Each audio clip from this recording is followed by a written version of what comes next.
Hello. Affaire yi moom. Tak ça va comment tu vas? Vous allez bien? La journée. Ça va? Alhamdulillah. Mais monsieur Anne. Merci de l'accueil. Ana Guy, où est notre ami Guy? Guy, bon. Na mu ci laaj. Ok. Il est un petit là, il est dans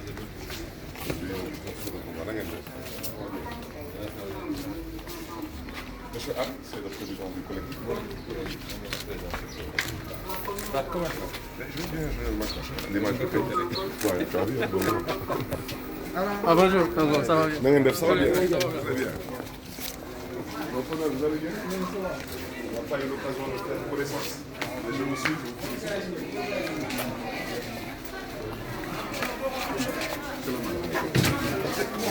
Non, parce que maintenant, on va dire avec nos masques là.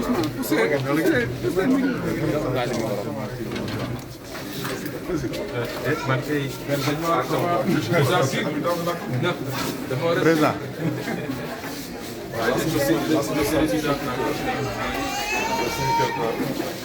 Donc c'est un centre qui a quelques salles polyvalentes.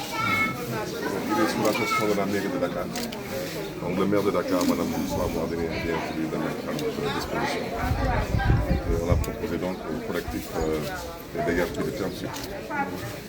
Donc ils sont là. Donc l'objectif maintenant c'est d'essayer de voir avec toutes les bonnes volontés comment aider toutes ces familles à pouvoir donner leur dignité. L'ensemble culturel, ce n'est pas la vie. Et tu verras toi-même, hein, quand on fera la visite, tu verras toi-même les enfants et tous sont des enfants qui ont l'âge d'aller à l'école.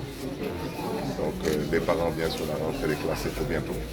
Il faut que ces gens puissent retrouver leur dignité, retrouver un foyer et que les enfants puissent étudier normalement. Donc c'est la raison pour laquelle on a proposé le lancement du téléphone. Et je sais que Yosofi Diapétami Dinam Solo, aussi bien les Sénégalais d'ici que de la diaspora, comme il s'agit de l'armée sénégalaise, il s'agit de l'image de l'armée sénégalaise, il s'agit de l'image du Sénégal et de la dignité de ces familles. Donc je pense que tout le monde doit s'impliquer. L'objectif c'est vraiment de leur permettre de pouvoir sortir d'ici et dans un premier temps de retrouver un toit en attendant de voir comment l'État compte régler cette situation qui est assez défavorable. Parce que moi, personne ne me fera croire qu'on peut expulser autant de familles sans aucune mesure d'accompagnement. Personne. Et ils ont annoncé par le biais du ministre des Forces armées que le président va débloquer une enveloppe de 800 millions. Ils ne sont pas encore capables de payer cette enveloppe si elle sera nature ou en espèces et dans quelles conditions cette somme sera décaissée. Il semble qu'ils veulent proposer à ces familles des logements dans le programme de recasement. Excusez-moi, dans le programme de 100 000 logements que le président de la République a initié. Mais bon, ce programme, je ne peux pas trop me prononcer parce que pour moi, c'est comme tous les autres programmes de l'État.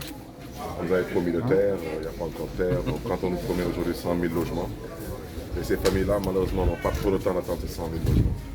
Donc, je pense qu'aujourd'hui, il y va de notre responsabilité de pouvoir les aider, comme j'ai déjà dit avec le Téléthon. Et que tous les Sénégalais qui peuvent éventuellement sensibiliser le pouvoir exécutif sur la nécessité de mettre à la disposition de ces familles un toit qu'ils le fassent. Parce que je reste convaincu que ça l'État le doit à ces familles, au service rendu à la nation. Donc peut-être M. Anne va rajouter. Donc, alors remercier aussi, il y a déjà des bonnes volontés qui viennent aider en espèces, en nature et tout. Et puis je pense que le téléthon sera un succès. Donc M. Anne peut-être vous expliquera aussi certaines réalités qu'il rencontre et qu'il vit. Et puis Yotamit, on te remercie vraiment d'être déplacé. Parce que ça c'est une marque de considération, c'est une marque de respect. Au-delà de ces familles, mais envers l'image d'un de l'armée de Pam Solo. Parce que je reste convaincu aujourd'hui que ce qui s'est passé ici, moi je ne suis pas là pour parler du droit ou pas, mais je sais que ce qui s'est passé, il n'y a aucune morale là-dedans. J'étais comme ça avec familles à la porte, en pleine pandémie, et tu verras toi-même les conditions dans lesquelles vivent ces familles, en pleine pandémie comme ça, avec des enfants et des personnes âgées. C'est totalement irresponsable. Monsieur Anne, peut-être si vous voulez nous faire un tour. Y aller.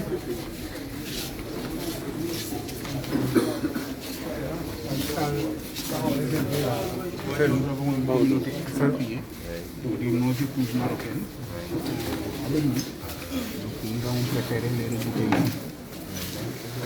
Vraiment sur le fait. Nous avons même voulu éviter un incident diplomatique parce que ça aurait pu être le cas. Si jamais ces dames avaient voulu citer devant l'ambassade, ça aurait pu créer un type de situation. Donc nous avons préféré les privilégier, les accompagner et les loger en attendant de voir plus clair. Donc la première salle qu'on a dépassée, elle sert principalement de consultation. Depuis que nous sommes là, avec le choc, les enfants, les personnes âgées, en fait, subissent quotidiennement de petites maladies. Évacuées au niveau de la structure souvent. Comme il a si bien dit, nous avons des accompagnants à la Croix-Rouge, un team bénévolat qui nous accompagne pour tout ce qui est alimentation. Voilà. Et avec les jeunes qui font des problèmes de défense.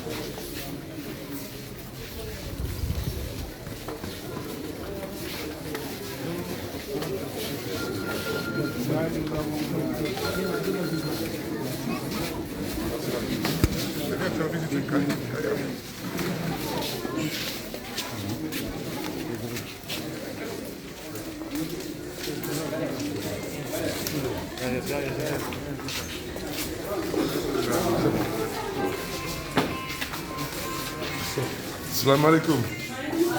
Na ngeen def. xam ngeen di togg tey añ. maafe. maafe bi dina neex rek. ah.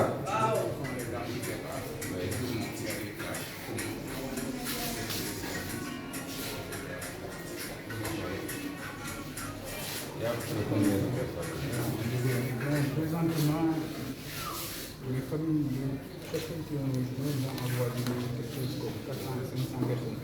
Nous avons commencé à... Il y a des gens qui sont allés très loin, n'ont pas encore eu le temps de rejoindre. Ceux qui ont rejoint, dans 2 jours, il y en a qui vont au travail. Donc,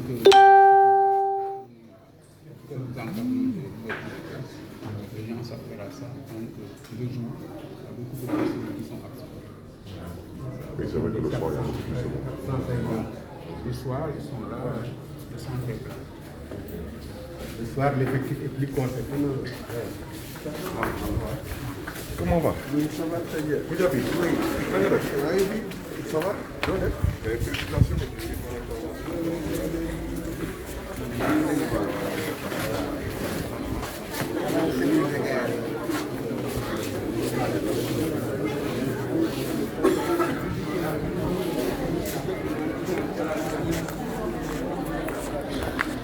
Une grande salle qu'on a mis à la disposition des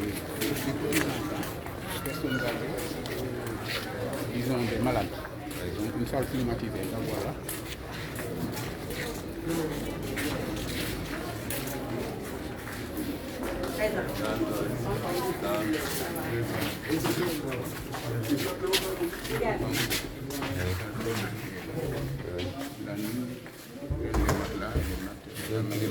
Pour une salle de cette taille, est-ce que ça marchera?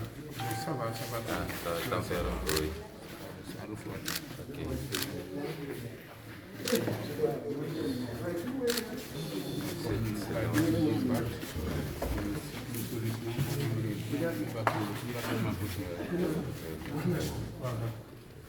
Voilà, Voilà, donc c'est là, il y a des matelas là. Cette salle, c'est là où les enfants se couchent. Dans la salle des enfants. Les personnes âgées, les malades, on les amène ici la nuit. Oui, donc c'est la seule salle climatisée du centre. Dans les autres salles, il y a des ventilateurs, ça va quand même. Ah, d'accord. Ici, il y a quoi? Il y a quelques dizaines de personnes qui se couchent ici. Oui. Ils mettent les matelas même le sol et puis ça va quoi, juste là, ça va.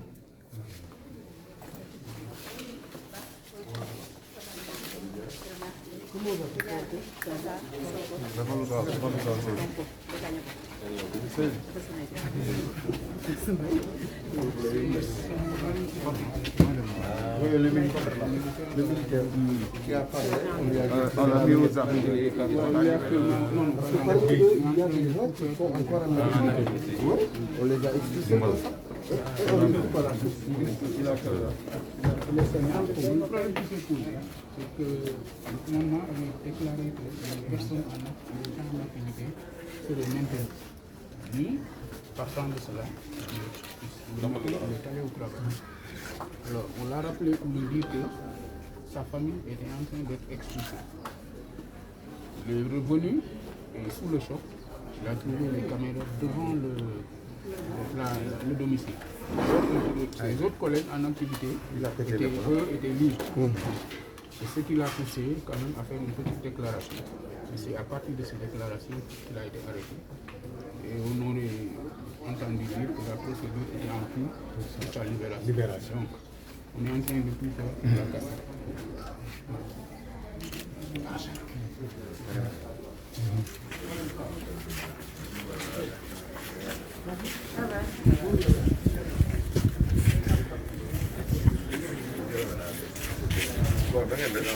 Ça va bien.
C'est bon.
Asalaamaaleykum mbokk yi.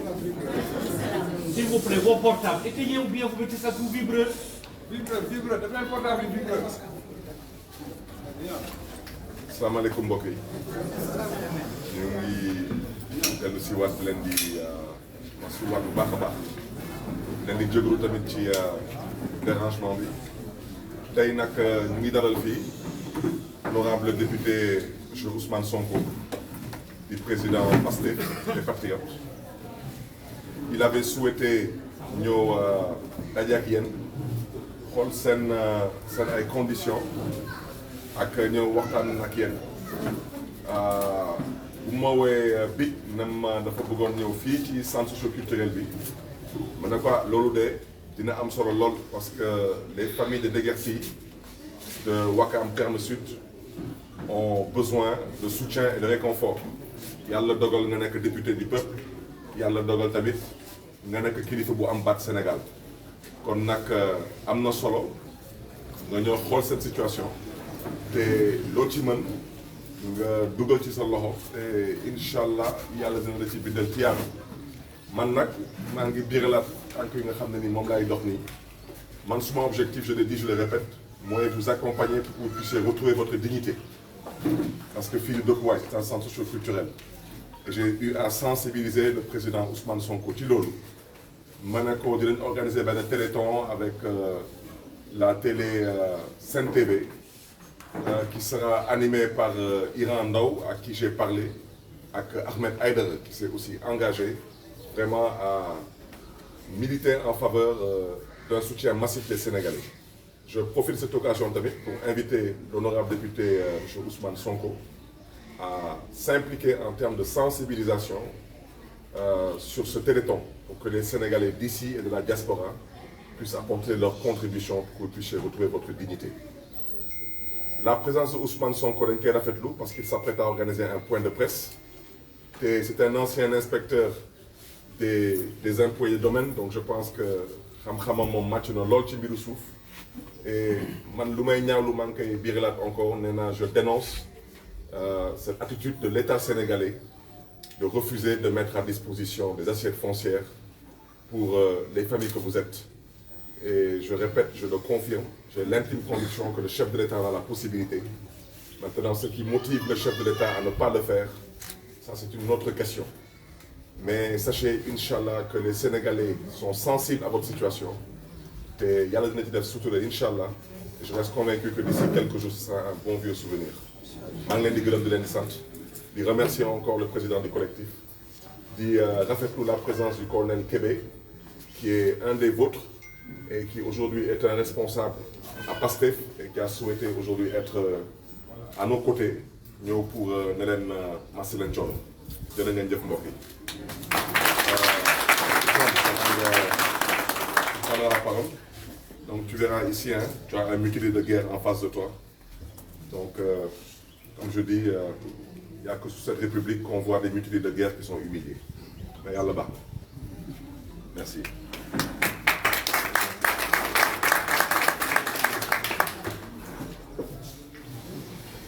mbokk yi asalaamaaleykum ñu ngi leen di nuyu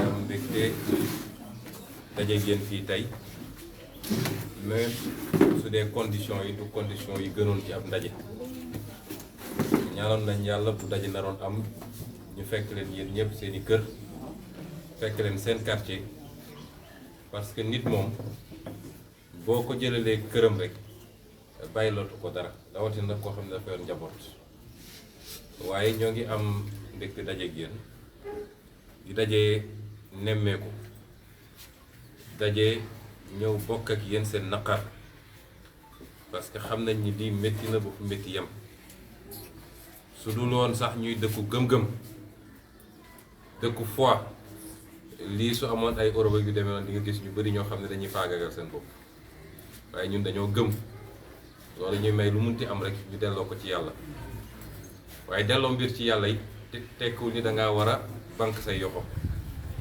ab droit dañ koy xeex ba mu jeex ba tax ñu ñëwoon ànd ak suñu délégation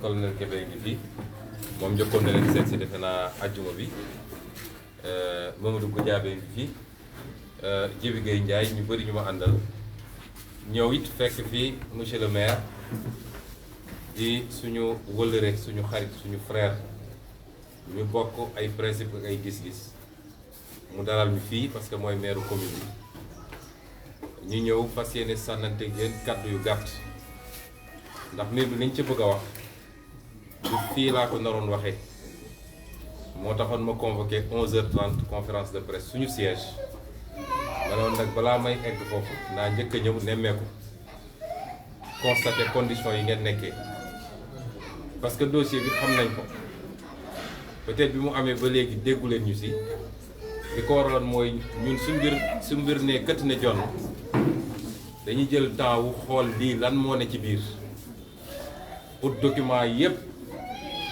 daal di déglu témoignage yépp bu ñu dajalee loolu yépp nag la ñuy jël li ñu am ci néew ci xam-xam boole kook liggéey ak ñeneen ñoo xam ne peut-être parce que pluridisciplinarité dafa baax ñeneen ñu xam ci beneen pàcc bu ñu ko dajalee ba jàpp ni lii war nañ ci àddu nañ ci àddu te suñ ciy àddu suñu digganteeg yàlla la d'abord defuñu ko parce que fii xamuñu fi kenn kaa ni ma gisee ni de prime abord du nit ñu ma xam kon suñuy wax politique taxul ñu wax pour ay voix taxul ñu wax mais dañu jàpp ni su dee sax politique sax mun na tax parce que politique suñ ko jëlee ci sens noble bi mooy lii xew ci dëkk bi lii xew ci gox gi li xew ci réew mi nga war cee xool lan mooy luy jaadu nga ànd ceeg mandute bu mat sëkk nga ne lii mooy lu jaadu lii jaaduwut su dee compris sous ce sens mun nañ ko nangu sax ba tax loolu lañ doon dajale bi ñu ko dajalee nag ba am ci lu leer ba téye ko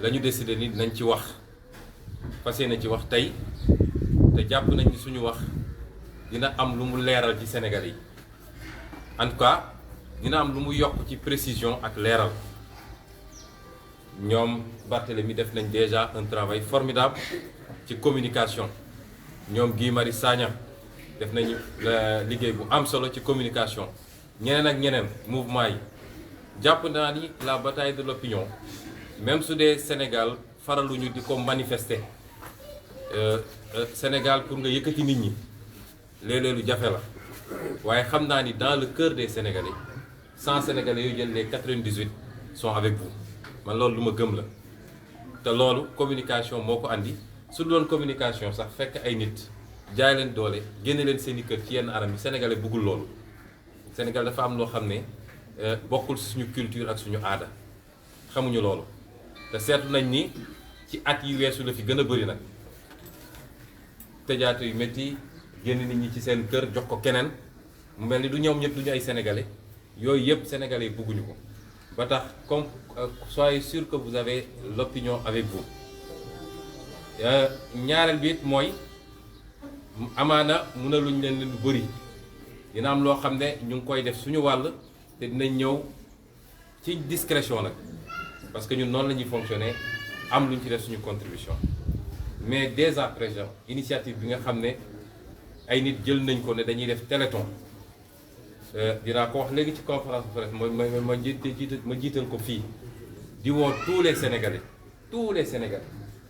de tous bords mu ñu nekk fii biir réew mi ñu nekk bitim réew buñ ci xeeb ñoom seen objectif c'était 100 millions nañu ñaan yàlla téléthon boobu ñu mun ci am 500 millions wala 1 milliard parce que ku ko def sa bopp nga ko defal jàppale sa mbokk ci jafe-jafe bu mu nekk te du lu bëri lu ñuy laaj parce que su kenn ku nekk suñu amoon 1 million de personnes kenn ku nekk ne joxe naa 10 000 francs wala 5 000 francs rek ñu am ci déjà montant bu am solo kon ñu ngi lancé un appel te dinañ ko réitérer encore te dinañ ci participer ñun dans tous les sens pour que ñu atteindre objectif boo xam ne macha allah donte sax loolu réglewul problème bi waaye au moins mu atténuer coono yi pour ci benn diir boo xam ne dina mën a permettre ñu xool leneen li ñu koy lijjantee di féliciter ñi ci nekk ñëpp à commencer ak seeni coordonnateur ak ñoom seen xam nañ ni affaire bi métti na xam nañ it kenn ku nekk ci yéen ñu ngi vivre benn situation psychologique bu métti waaye c'est le moment d'être fort nit période nattu ngay gën a war nag ne yow wane ni law am na lu nekk ci yow ci gëm-gëm parce que nit ku baax rek la yàlla di nattu jàppee leen ko comme benn épreuve que vous allez traverser ñu ñaan yàlla muy doon loo xam ne ëllëg di ngeen ko nettali te it ku fi yaakaar ni am nga doole ba di ko jaay nit ñi di néew di doole yi di nga ko gis tôt ou tard parce que yàlla da dul seetaan injustice kon ñu leen di yokk appel boobu soyez fort il le faut parce que lu ko mooy rek day gën a métti boo amee ci yéen ñoo xam ne dañu commencé montrer des signes de de faiblesse boo moytul dina impacter sur le moral de tout le groupe. Donc restez soudés, soyez forts. La ci des nag ngeen xam ne vous n'êtes pas seul parce que combat bi ñoo ko bokk te dinañ ci xeex yéen incha allah ba bàyyi yàlla dañu ci may li ngeen bëgg. di féliciter nag ak di remercier maire Barthélémy Dias. Barthélémy Dias nit ku baax la.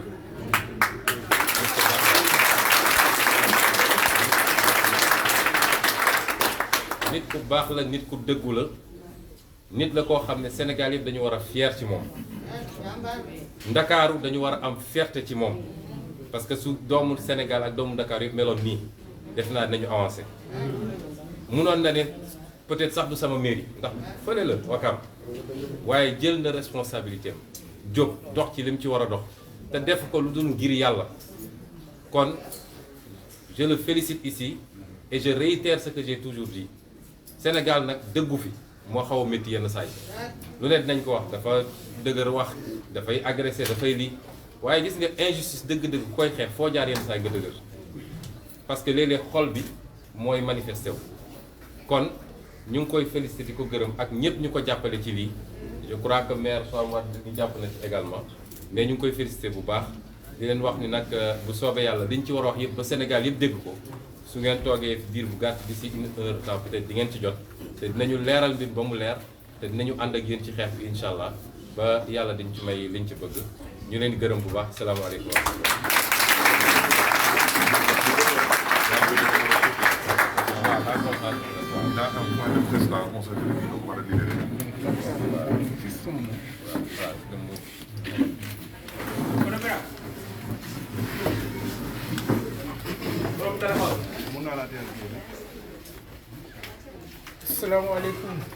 asalaamaaleykum mbooloo bi ñun collectif des habitants du Terme Sud ñoo fi dalal tey honorable député Ousmane Sonko ànd ak monsieur le maire Barthélémy Dias colonel Abdourahim Kébé ak Goudiaby conseiller municipal à Ouakam ak délégation bi ñu àndal yépp ñun nag collectif des habitants du Terme Sud ginnaaw li nga xam ne moo dal suñu kaw keroog mercredi 30 septembre ñu ngi dolli di sant yàlla di gërëm aussi ñi nga xam ne bi mbir mi xewee jàpp nañ ci te yàlla rekk tax lii nag di injustice boo xam ne man sama position coordonnateur mën naa wax ne àddina yépp naqarlu nañ ko donc ñu bari waxtaan nañu ak man jokkoon naa ak ñoom ci biir réew mi ak ci bitim réew donc li ci des rek mooy ñi nga xam ne honorable Ousmane Sonko ak monsieur le maire Barthélémy Dias collectif bi yépp ñu ngi leen di gërëm di leen sant di leen ñaanal yàlla seen taxawaay yal na ko yàlla yokk yal na yàlla yokk seen mën-mën yàlla yóbbu leen ba fi ngeen xam ne moom ngeen yaakaar moom ngeen bëgg yàlla yóbbu leen ci jàmm ak salaam di ñaan yàlla nag liñ fi wax yépp bu fekkente ne lu safaan la yàlla nañ ko yàlla jéggal honorable député dafa am point de presse léegi dañ koy libérer mu dem jërë ngeen jëf.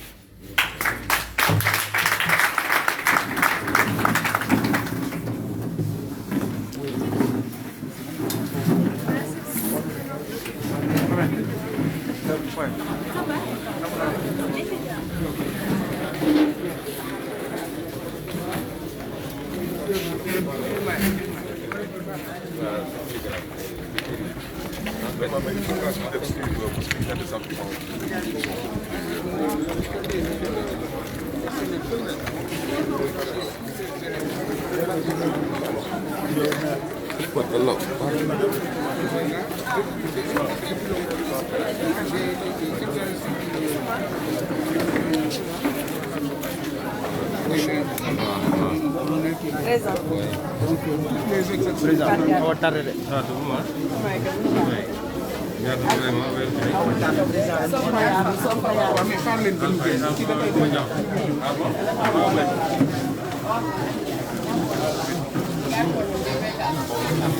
bon? Ah oui, oui, oui. Yes, je reconnais. Yes, je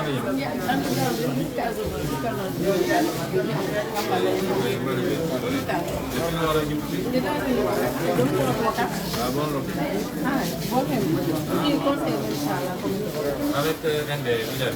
Oui, avec elle. On est ensemble, on travaille. Ah d'accord, d'accord. Mais où vous avez l'oreille? Ah d'accord. How do we have to do it?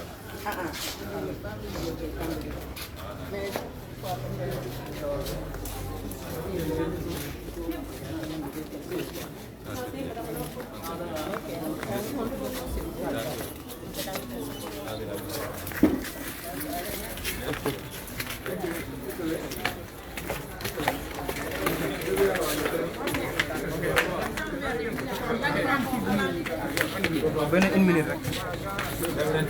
ñëw leen ci conférence de presse. télé bi foofu nag buuxante la de. waaw buuxante la de. conférence de presse non. waaw on a une grande saa yi ñëw ci biir. léegi nag ñëw leen ko ok ok.